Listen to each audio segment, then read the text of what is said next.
Hi, my name is Joe Williams, former Staff Sergeant, United States Air Force Security Police. I'm making this video today in response to a request from a nice lady who spends a lot of time taking care of our Marines.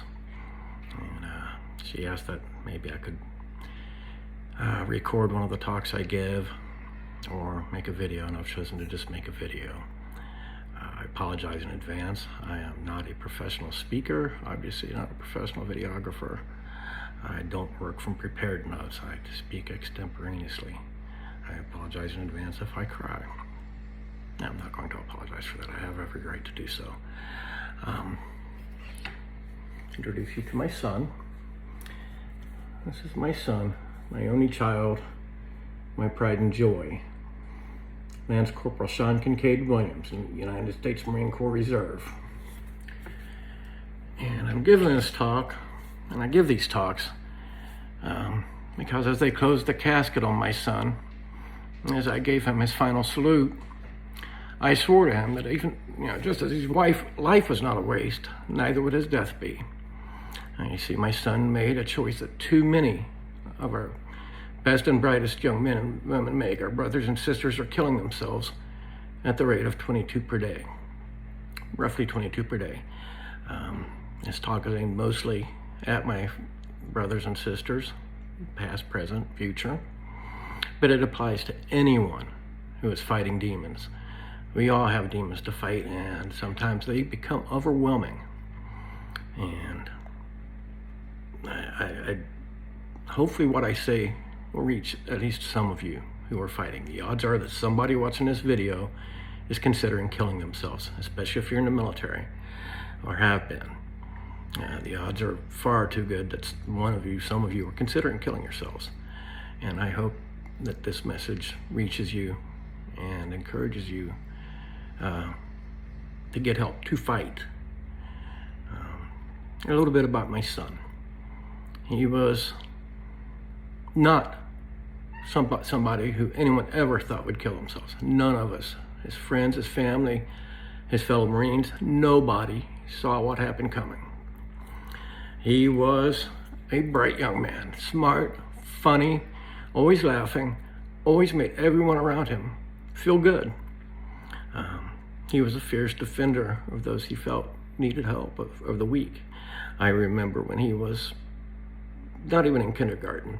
His mother taught preschool, and he went to her preschool, but he couldn't go to her class. They just didn't allow that. So they put him in the class with the older kids, with the kindergarten kids. And Sean was maybe 4 years old.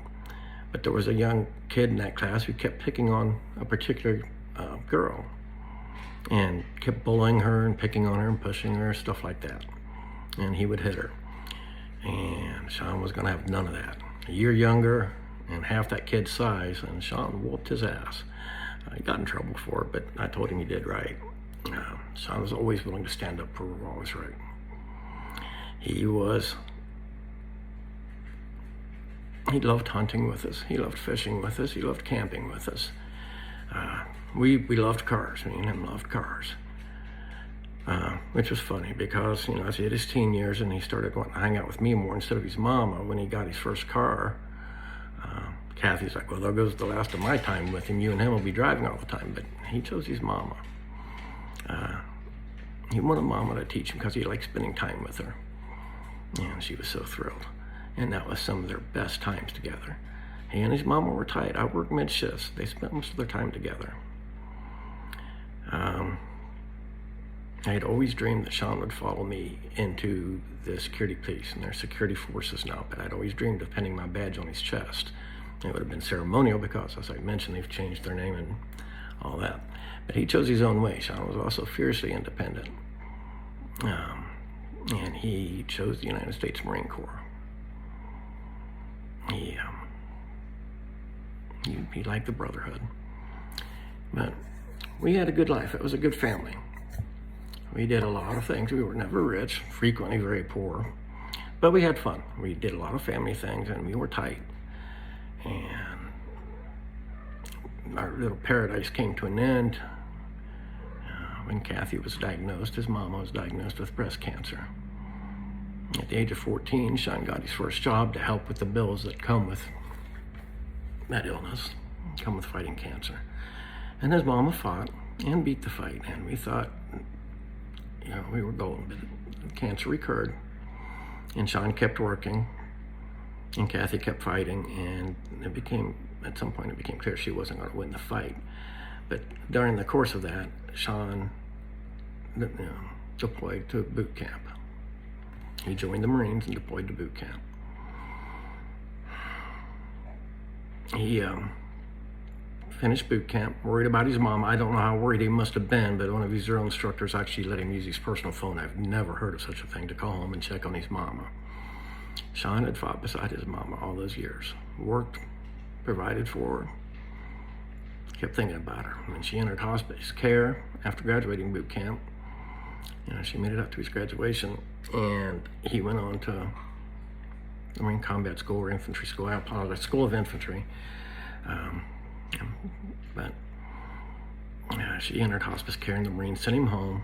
He got to spend his last week with her. I got to spend a week with her. I took him back to the airport. Man, he cried all the way to the airport. So he knew he'd probably seen his mama for the last time. But he went back and finished the School of Infantry, and then was sent to Camp Lejeune for his combat engineer school. And before school started, the Marines sent him home because his mama was dying. And he made it home in time for them to laugh and kiss and hug each other and tell each other how much they loved each other, and she passed the next morning. There's a reason for all this. I'm not just bringing up the past for no good reason. Sean wasn't a quitter. When he went to boot camp, I didn't think he was going to make it. I never told him so, of course. I don't know if anyone thought he was going to make it. The young man had asthma. We didn't tell anyone. We wouldn't let a doctor diagnose him, so he didn't have to lie on when he went to MEPS. But he had asthma, and he had trouble breathing. He was fat, fluffy. He worked and worked and worked just to get down to the weight to be allowed to ship. And then when he got there, his drill sergeants told us at Family Day that they had never seen anyone that fat get off the bus and make it through boot camp, at least on the first try. So they told us they set about trying to recycle and make him quit and recycle so we'd have more time to get into physical shape. But he had asked me, he was of course concerned, as anyone would be, if he was going to make it through boot camp. And I told him simply, do the same thing you've always done. Don't quit. You can fail. You can hit the ground, but if you hit the ground, if you friggin' drop out during PT because you just wore yourself out, that's one thing. But if you quit, they'll never forgive you. The drill sergeants will be all over you, drill instructors. But if you don't quit, you won't. They won't quit on you. You'll make it. They'll make you make it one way or another. And that's what they told us. They said the boy would never quit. The young man never quit. They said they tried to wash him out. Poor kid's nickname was war bags, the gear bags that they would have to carry everywhere to all the there's various training sites. They made him carry them, and he'd have to run around the formation carrying these damn bags, and they called him war bags. Like I said, they were either going to make him quit or succeed, and they said he would never quit, and that didn't surprise me a bit. Sean never quit on anything in his life until the morning of July 6th, 2020. On the morning of July 6, 2020, I got a call that he hadn't come into work. I wasn't surprised. I mean, it was after the 4th of July weekend. We'd had plans for Saturday night, but I'd canceled because I was trying to quit smoking. He really wanted me to quit smoking, and anyone who's been around me when I'm not smoking knows what a huge asshole I am. Well,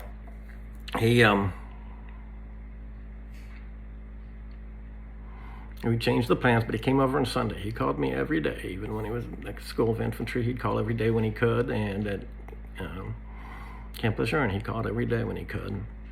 And then once he came home and was assigned to his duty unit, he'd call me every day. He had his job. He'd call me, and he came over every Sunday.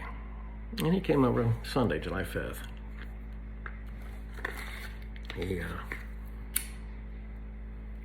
We had a little bit of a fight because, as previously mentioned, I'm an asshole when I'm not smoking. We got over it. We watched Archer, talked about guns, cars, girls. The same thing we always did. We always sit there and BS and had a good time. He told me about the date he'd had that day. He had gotten a date with a young lady that he'd been interested in for a very long time, and he told me about that. And it may not have gone quite as well as he'd hoped, but there was still some hope there, I think. And then he went home and started drinking, got into bed, and sometime early in the morning, he put a gun to his head and shot himself to death. I got a call that next morning that he hadn't come into work, so I went to his home. The landlord's wife came with a key to let him in, and then the police were there because they helped kick the door because he had chains. And they let me go in first because I told them, he was drinking, there were guns in the house. I didn't want him getting excited about, people he didn't know. And I went in and went to his bedroom door, and I saw him laying on his side with bruising along the bottom of his body. It's from the blood pooling, and I knew my son was gone. I rushed to his side. I didn't know why, but I knew he was gone. I rushed to his side and put my hand on his shoulder, and it was cold. It was so cold. And there was my son with a fist-sized hole in the side of his head, an empty skull, blood and brains everywhere, empty gun in his hand on the bed next to his face. And I'm not trying to be neat, it's too graphic. One of the things, if you do this to yourself, one of the things that you're doing is what he did to me. I see this every day, several times a day. I break down every day thinking about my beautiful son, my beautiful Marine laying there like that. I see that hole in his head every day. It was an accident when I guess the bullet had gone through the brain and bounced around his skull and come back out. Around the same time he shot himself, and it left a good fist-sized hole. So I see it every day. And, somebody's going to find you. If you do this to yourself, somebody is going to find you. Somebody you love, most likely. And somebody that loves you. And you're going to destroy their life.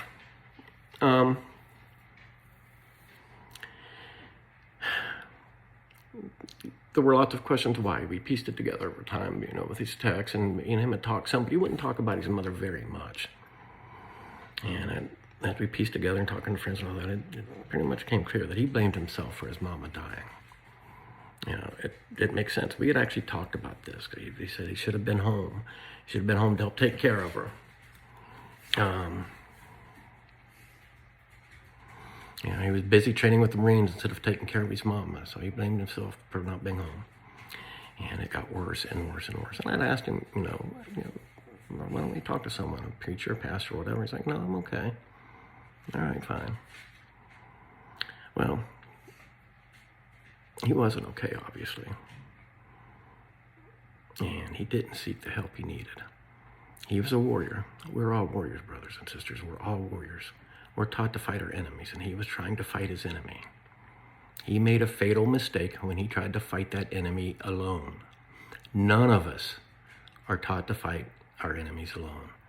Even in the security police, where we were always expected to be outnumbered, it's a lonely job. You're out working by yourself a lot of times. You're out on the far, far end of a ramp, humping an airplane, bored to tears, and you're by yourself. But something happens. We didn't deal with it alone. We called for help. And you've got to call for help. And I've been there. I have. Shortly after Kathy died, home hospice care was brutal. Losing my wife, the love of my life. We were more in love after 20 years than we were when we got married. Losing that was bad enough, but hospice care and watching her waste away and all the stuff that I had to do and that she had to endure, it destroyed me. And I got to that point one night, and I picked up the gun and was bringing it to my head when a voice all of a sudden stop, wait a minute, Joe, wait a minute. Slow down. Wait 1 more minute. There's your phone. Pick it up, call somebody. 1 more minute. So that's what I did. I made the call. And got me through the night. I got some help, and I've been getting a lot of help, but it only does so much. But that 1 more minute, That 1 minute made a difference, and it's the crux of the message would like for you to hear. 1 more minute. You've been fighting for a long time. Almost nobody who does this to themselves just does it out of the blue. Almost nobody. In almost all cases, it's been building up for a long time. There are causes, there are reasons. You've been fighting alone for a long time. You can fight for 1 more minute and stop fighting alone. Call a battle buddy. Call anybody. For God's sakes, call the time. Slow down. Fight for 1 more minute. There are people out there who love you no matter how lonely you feel. John, he couldn't have felt unloved. He had me. He had so many close friends. So it's not always about that either. But he chose to fight alone. When I found Sean, he was laying in bed. He had that gun in his hand beside his face, and his phone was sitting next to his hand. His fucking phone was sitting right there. If he'd have picked it up, he could have called me. I'd have been there in minutes. He could have called, God, so many people. But he wanted to fight alone. And I know he wanted to fight alone because, he talked to some friends about the struggles he was having, how thinking about his mom and him not being there would put him into a dark place. And someone had suggested he talk to someone just like I did. And none of us followed up on it, unfortunately. And they're like, have you talked to your dad? And for God's sakes, he said, he didn't want to talk to me about how bad it really was for him because he was afraid I would think he was weak. He didn't want to reach out. He was afraid. One of the very last texts he sent, minutes before he shot himself, was he didn't want to go to the Marines or let the Marines know or find out because it would hurt his career. We're brothers and sisters. We all know that feeling. We've all heard people say it, I can't get help because it will hurt my career. My son's career ended in his dress blues, in a casket, draped in a flag, with his fellow Marines mourning him by his side, in an overflowing funeral home full of friends and family. My son's career ended with me receiving his flag while they played taps and fired the 21-gun salute over his casket. Yeah, he should have gotten help because you can't say it's going to hurt my career. You can't, but, it probably won't for one thing. Yes, there are commanders out there who are mega assholes, but commands change. You can get help without the Marines finding out. Rachel Roberts, who I'm making this video for, she can get you help without the Marines knowing. I could have gotten my son help and offered without the Marines knowing. But I didn't know it was this bad. I should have. I was his daddy. I wasn't there when he needed me, and I should have known. But I thought he just needed to, get some stuff off his chest. And I would have never thought he was weak. Fighting back is not weakness. It's fighting. And there's always a reason to fight. In the days since Sean has done this, it's been almost 2 years, but I still have to fight every day. Every day I have to fight. And sometimes my reasons are as simple as what's going to happen to my cats and dogs if I shoot myself or if I overdose on my meds. It would be easy. And it's hard to fight sometimes, but there's always a reason to fight. I don't want my cats and dogs to starve to death. I'm afraid that if I did this, my mom, it might destroy her faith. These were some hard losses, Kathy, Sean. We all know, anybody who served any length of time, most, if not all of us, know somebody who has killed themselves and left devastation behind. And I promise you, everything you have fought for, you fight and serve for your family and your friends. And if you do this, everything you fought for will have been in vain. You will destroy someone, if not all of them. I can't hold a job. Now, I got fired from the last one. I told folks it was for a different reason, but I got fired because I kept crying at work. I kept breaking down. No matter what I do, sooner or later, I see my son, my best friend, laying in that bed. And I feel how cold his shoulder was, and I see his empty skull. And I am sometimes almost non-functional. And yeah, I seek help. I do. I don't tell most folks, simply because it's my business, and everyone is always worried that I'm going to off myself, so I try to make them feel better about it, but I do seek help. But he would have never done this to me if he had thought. But you're not thinking when you get to that point. So you need to get this thought in your head. 1 more minute. Fight for 1 more minute for those you love, those you serve, and those you already fight for. If you can't fight for yourself, fight for them for 1 more minute and pick up the phone. I don't have answers to why people get to that point. It's all different for all of us. When to that point, you get there. And I know you're not necessarily thinking. But one simple thought, fight for 1 minute. You have fought for so long by yourself.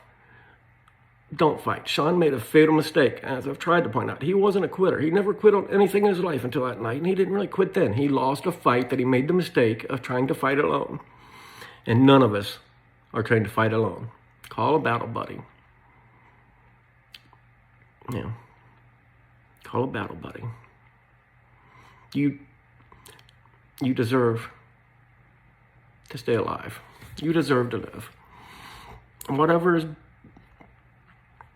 your issue is, it gets better.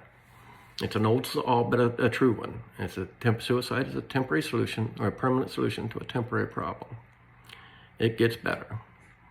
I will grant you sometimes it's hard to see how it's going to get better. I've lost my family, my whole family.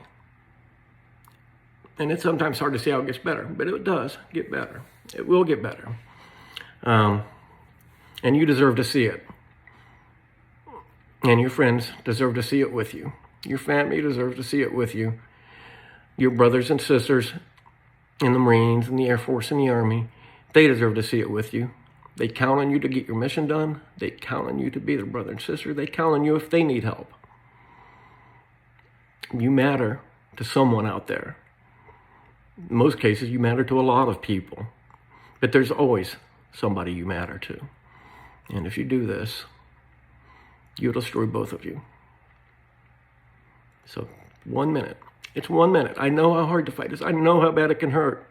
I know how hard it is. But 1 minute. You're a warrior. You can fight for 1 more minute and call for backup. God bless.